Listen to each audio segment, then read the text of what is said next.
Hi folks, Borislav247 here with another video, albeit one with a huge difference. For the first time I'm actually doing my own voice onto a video as opposed to printing everything out and having you read it all. So this should be interesting. First time I've done this, we'll just see how it goes. But anyways folks, welcome to the first part of my Days Gone Challenges trophy run through, where I will show that by completing all these challenges in a specific order and a specific way, this trophy list can basically be completed far easier than a lot of people might think. Now I've already unlocked all these trophies, so no official trophy pop-ups will appear on screen. However, I will add my own trophy notifications onto the video to show everyone when they would unlock. So there's no guesswork involved for anyone trying to work out when the various trophies unlock. There are basically 10 trophies in total to be earned, 7 bronze and 3 silver, and I think they're a little bit stingy in terms of what they're giving you here. Personally, I think at least one of these should have been a gold. Definitely the trophy where you actually have to get a gold score on every challenge. However, that's just my opinion. Right, okay, let's get on to the main video. Right, as you can see, I've got a fresh start for this. No challenges have been unlocked yet in any way, shape or form. And the first challenge that I'm going to attempt is Dead Don't Ride. Now let's take a look at the patch, which will unlock when you receive a bronze, silver or gold score. Bike slows down less when running over enemies. Very handy for the bike challenges that are coming up soon. Okay, I can't afford any rings as I have no credits, so on to the challenge.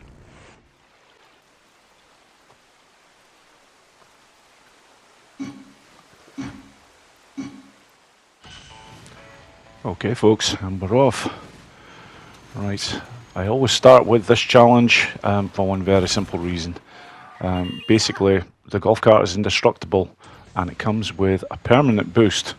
So there is nothing required or nothing that you can add to this that will give you any advantages whatsoever. Now as you don't have any credits at the very start of the challenges, it is the perfect challenge to start with. Not only that, but it is one of the easier challenges. Takes a little bit longer to do than some of the others, but it's well worth doing at the very start because you can basically take out every single sub-challenge to a gold standard, which is what I'm going to show right now. The biggest piece of advice I can possibly give for anyone on this particular challenge is learn a route. It's simple as that, folks. Once you actually learn a particular route, this challenge is, I'm not going to say incredibly easy. There are some drop-offs that can present problems, but in general it's really not too bad. The sub-challenges basically consist of picking up survivors, getting close to the survivors and picking them up, I should say. Getting so many happy drop-offs. And also, I think it's one of the others is, yeah, making so many hard drop-offs. Now the hard drop-offs are for any survivors that are inside a red circle. And what's the final one? Yep, what I'm about to do now, swarmers. You've got to hit over so many during your run. And I think the gold standard for this is 20. And I'm about to take out 4 here right now. Yep, definitely about to take out 4. So folks, although the main point of the video is to get the entire trophy collection, there is another reason for wanting to do these challenges, and it really is a biggie. Basically, the patches that you unlock for every challenge are applicable to the main Days Gone game. Now, some of them give you advantages that are so-and-so, but there is 2 or 3 that are huge. And I can't stress enough, even if you don't play all of the challenges, there are 1 or 2 of these challenges that are well worth playing that will help you on any Days Gone playthrough. Now, as well as this, I'm just actually going to give somebody a bit of a shout out here because this is relevant. If you're new to the Days Gone, you can make life a whole lot easier for yourself by checking out a certain YouTuber. He's quite a famous one in the Days Gone community. Goes by the name of Sponicus Rex. Now, this gent has a series of best early start videos for Days Gone, and they're walkthroughs, so shows you right from the very start what you sort of should be doing, and some early locations that give you horrendous advantages. And maybe a bad word to use, just fantastic advantages. If you haven't seen any of these videos, folks, I thoroughly recommend watching them. They are fantastic. I myself have had, over the course of playing Days Gone, I think I've had about 5 playthroughs, and even then, after watching some of Sponicus Rex's early start videos, there's things he was showing me I didn't know about, locations I didn't know about. It's that good. If you get a chance, watch them, folks. They are fantastic videos. Anyways, back to the matter at hand.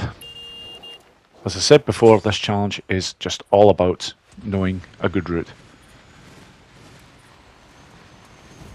This particular one here isn't particularly long. There is a swarmer up ahead though, you always have to watch out for them. The 20 that you require for the gold standard does seem like a large number, but honestly there's quite a number of areas where there is quite a few swarmers together, so you can pick them off quite easily.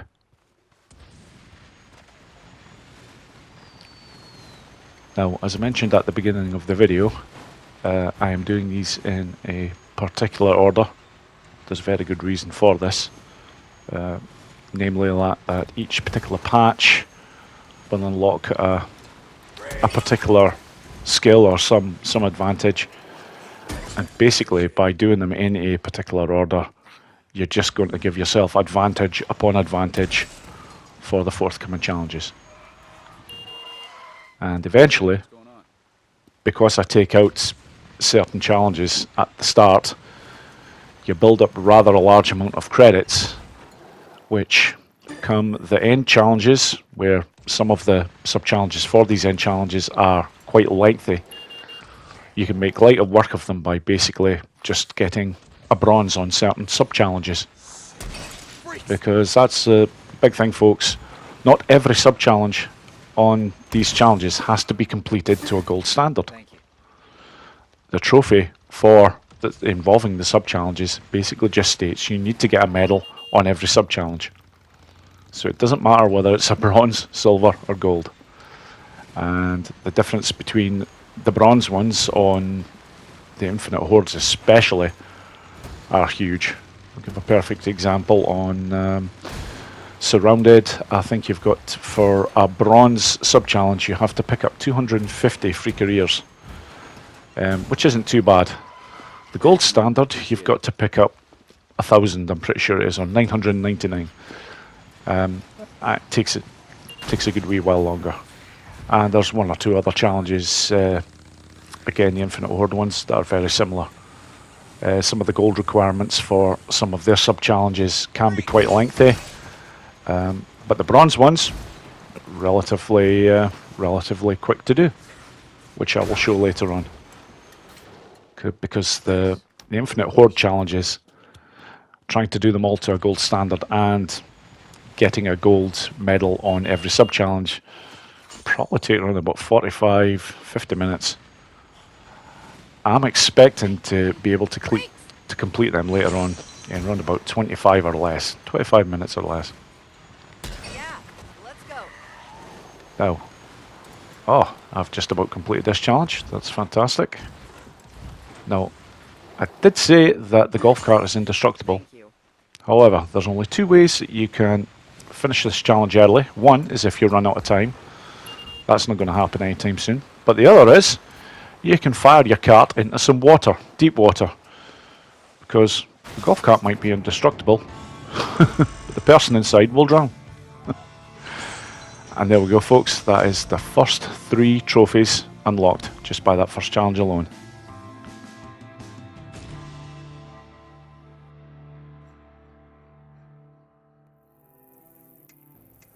Second challenge in, and we've got Reload.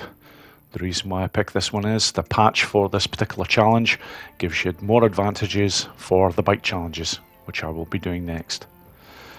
Rings wise, there's very little that is required for this, as I'll show you in the 2 runs that are going to take place for this challenge. I'm just going to pick Ram just purely to get a little bit of extra stamina when climbing.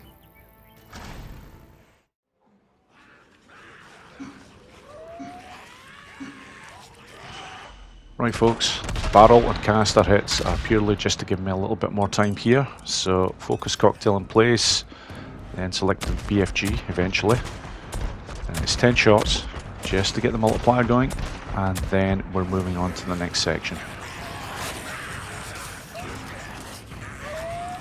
I come up with this route basically because it is designed to do this challenge to a gold standard in the easiest way possible.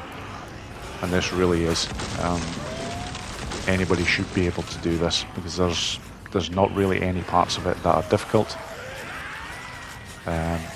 This particular run will take out the resourceful challenge, which, there we go, that's it taken care of right there.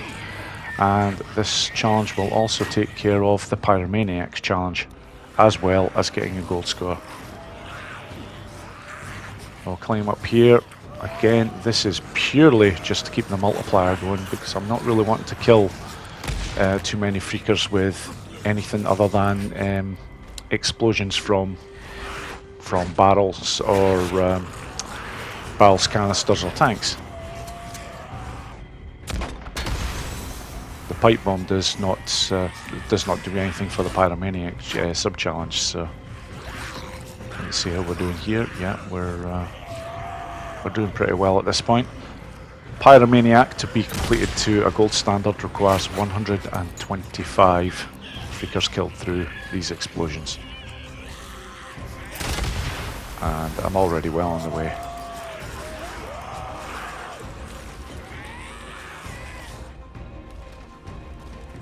At this stage, I'll be totally honest, I'm just about guaranteed that I've got a gold score in the bag anyhow. As I can see how many freakers I've still got, 46. I will definitely make the Pyromaniac challenge, in fact probably here, yes. Which always gets you, I'm pretty sure it's 12,500 points for the final part of that.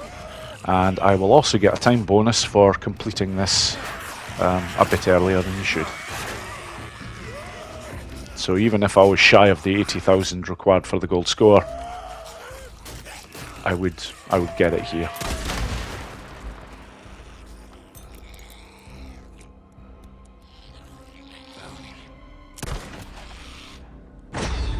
There we go, yeah.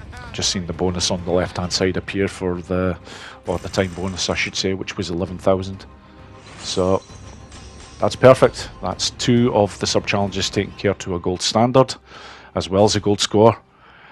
Now I am going to do a second run on this, and that is purely to take care of the last 2 sub challenges, because it doesn't take long to do these to a gold standard. So I'll start off the same again, just buying myself a little bit of time. It does slow them down just a touch, enough that you're not overcrowded right at the very start. But as it's one of the earliest challenges I'm attempting, the bullet penetration is, even for the BFG, is pretty poor. So you require a lot more bullets. But basically the gold standard for these 2 sub-challenges is 60 on each of the right hand side indicators there. So there's one of them.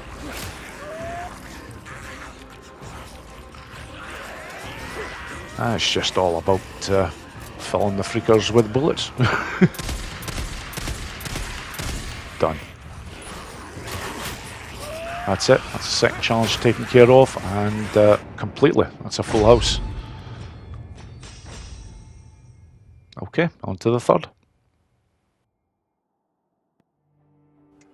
Right, third challenge is going to be Hog Wild, and the patch for this particular one is another patch that will actually help you on the bike challenges, Outride especially.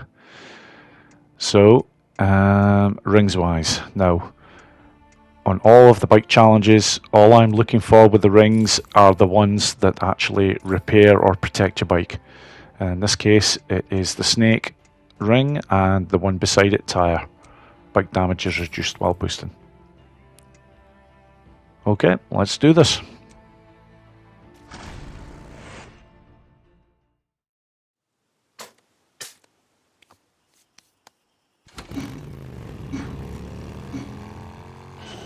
Right folks, here we go.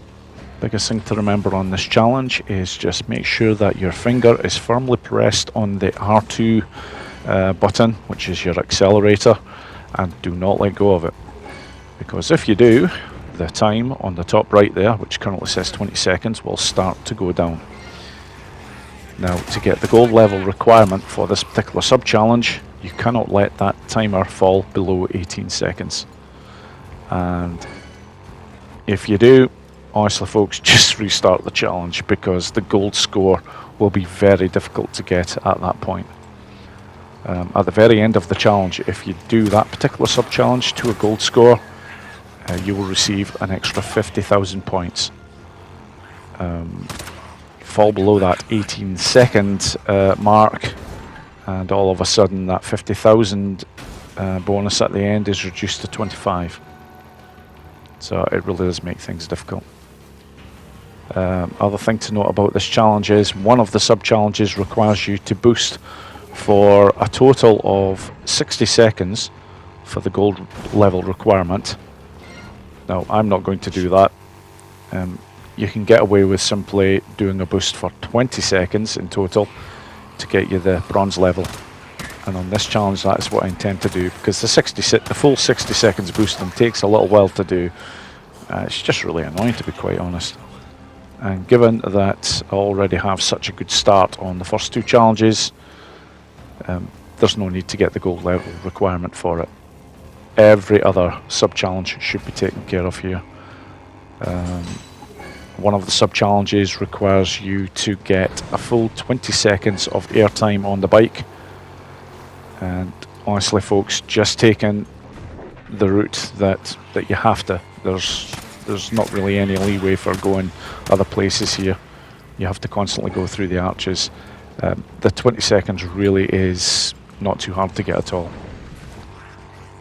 The other sub-challenge is all to do with killing so many freakers, and I can see by this already, I already have the gold level requirement for that. It's 10 freakers. I've already taken care of them. They're very generous with the amount of freakers that are on this particular challenge. And here folks is where I'm going to take care of the 20 seconds worth of boosting. It's the perfect area to do it. Might get a little bit dizzy in the process, but hey, it's all for a good cause. Yep, just keep on going basically until you see, yeah, I'm 11 seconds so far. As soon as I hit 20 on that, that's me, I'm done. And from there, probably the hardest part of the challenge coming up next is just basically to make sure after you've got these 20 seconds here, when you go through the next arch, is make sure you get a good line, because it's a little bit narrow. However, by using the circle button, which is effectively your brake button on this, it slows you down quite nicely, and just make sure you've got it right, yep, right there, and you'll go through nice and easy. Just about finished this challenge. Get to the top here, make sure to get a good turn. Perfect, that's it. That is the gold score done for this one. 3 of the sub-challenges will be done to a gold standard, and I will have bronze on the other. And that's all I need. I should hopefully go up another rep level after completing this challenge, which, there it is. Rep level points, folks, basically allow you to upgrade your rings. Right, 4th challenge coming up is going to be Drifter's Run. And the patch, unfortunately for this, is useless unless you're in the main game. So, rings. Should be able to upgrade at least one of these. Yep, upgrade to level 2. That will do. Again, just want to protect the bike for this challenge. Okay, let's rock and roll.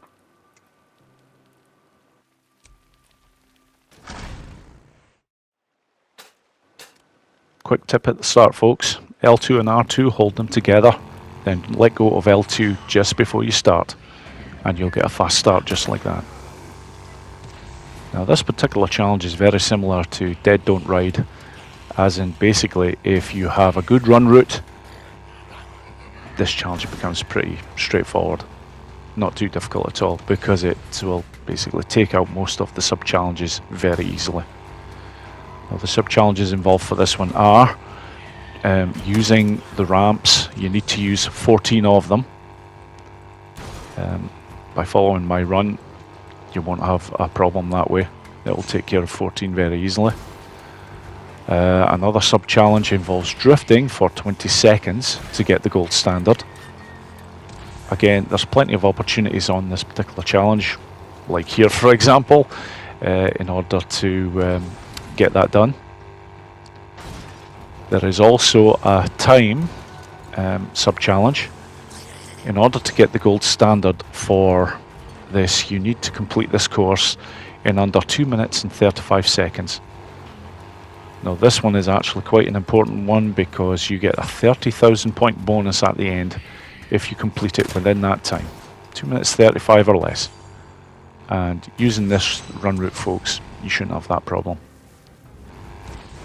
Now, what else have we got? I'm trying to think. Yep, you need, I think if I remember rightly, 30 seconds of airtime. And again, isn't really too difficult to take care of on this particular challenge. That particular section there is a tough one because you really do have to get your line right when coming through that particular area. Now, if you take that jump there, make sure you hit the mark like I do there. That one particular rock, it's very important you hit that rock, because if you don't, you go either side of it, you'll crash. As you can see here, folks, already, time-wise, I've got a lot of time on my side here. Well over 20 seconds still in order to complete this last part, and I'm nearly finished. Yep, I've got the rest of the sub-challenges taken care of, so that's Drifter's Run done. Full house.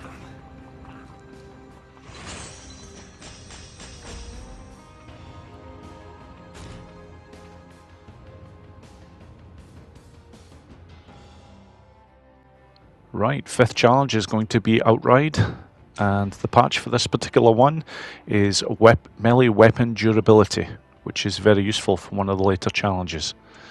Now, I don't think I can upgrade the rings, but we are going to go for another trophy. This one is called I Make This Look Good, which requires you to win a gold medal with a character equipped and a custom accent equipped, which I'm doing now.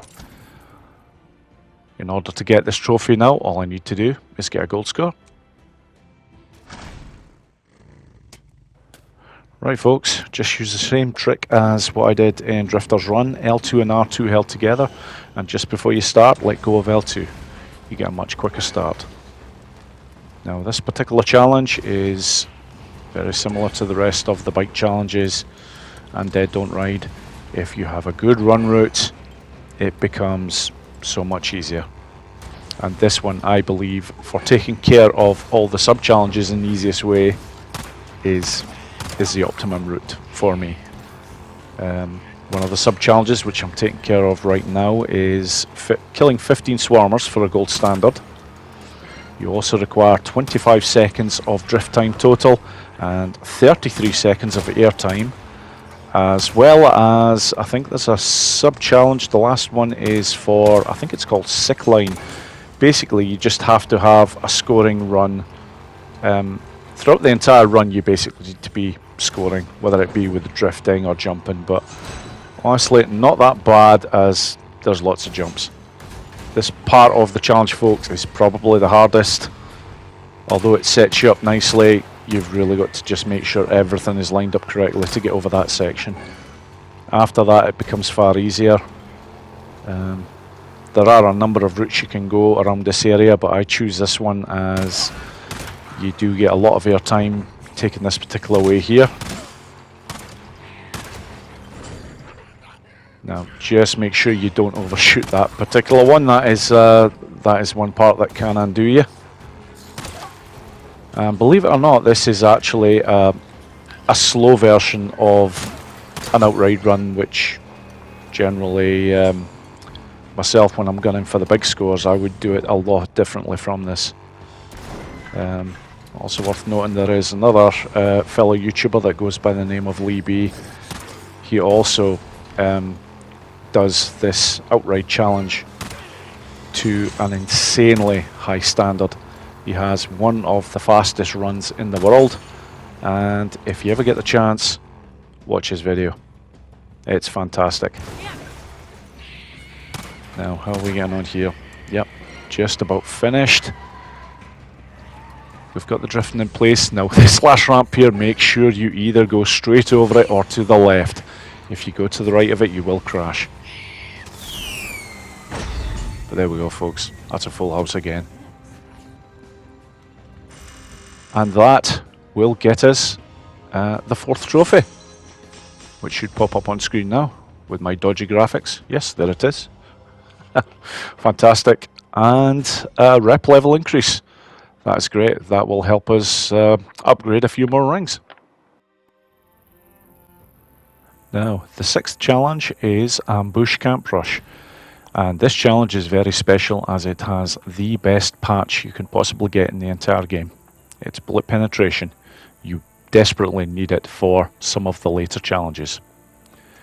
Now, on this particular challenge as well, I am going to unlock another trophy. And it is called Worthy. When you fully upgrade any ring, which I am now about to do, you will receive the trophy. Fleur-de-lis is required because you use the crossbow extensively on this particular challenge, and Joker is also an essential as you pick up an awful lot of items. Those two are really the key to completing this challenge to a gold standard.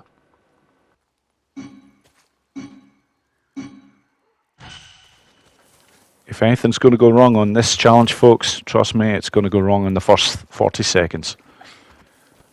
The whole idea of this challenge, to do it to a gold standard in the easiest way possible, is to basically use your residue bolts on the marauders, get them all fighting each other, and while they're fighting each other, you just sneak around the camp, picking up items, running up the multiplier, and building up a nice score. That's the hardest point of this entire challenge, folks, believe it or not. That armoured guy, you've got to be hitting him with the residue bolt well underneath his waist. Now, first residue nest is there. There are 3 of them in total. 2 of them are outside the grounds, and 1 of them is actually in the camp, which you'll see later. This is another tough shot. You don't have to hit the sniper up there. I've seen times where I'll just use a Molotov and just fire it up there instead of doing that, but I've been playing this challenge quite a lot lately, so I'm feeling quite confident about it. Yep, just making sure my residue bolts are ready to go again.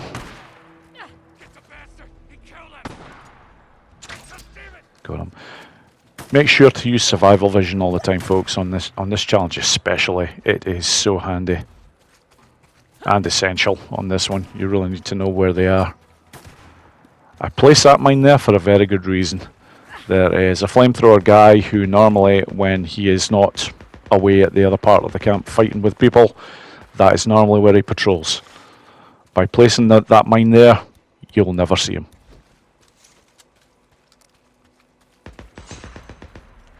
Okay, this run's going very, very well so far. There's lots of items here to pick up, so this will run up the multiplier even more.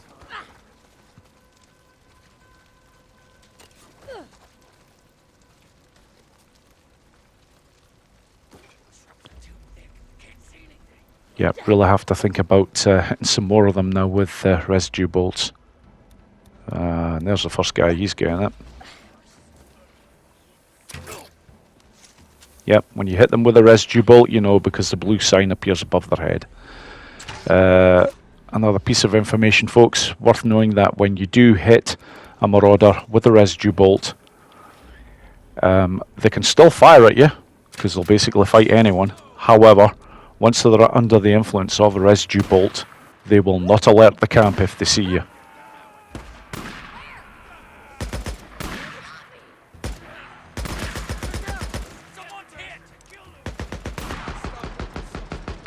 Yeah, this run's going great so far. Yeah, might as well use one of these. Yeah, because I think I only actually need 3 kills using explosives in order to fulfill one of the sub-challenge requirements. I'll take care of it right here. There we go, yep, job done with that one. But the residue kills are now taking care of themselves too. Brilliant, and given that my score is already at 21,000 and I only require 25,000 for the gold score, this the gold score on this is now just about assured. There's a whole load of goodies over here to collect as well.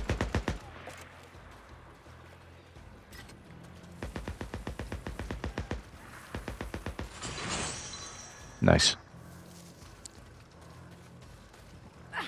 That's gold score done. That is the final area where you can pick up the nest residue.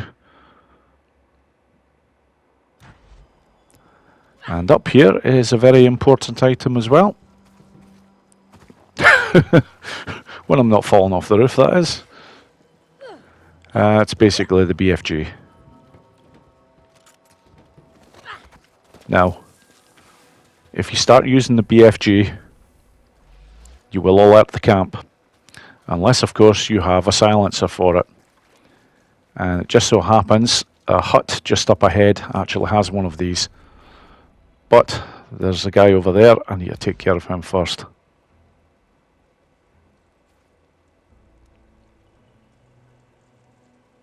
I could just go up now, just guns blazing, because I already have the silver level requirement for clearing up the camp. But as I'm so close to getting the gold standard on it now, why not just be a little bit more patient and make sure I get that done. So in here, a whole load of items, and there you go. There's a, well, I think it's called suppressor, isn't it? Yeah. Once you have this, that's it.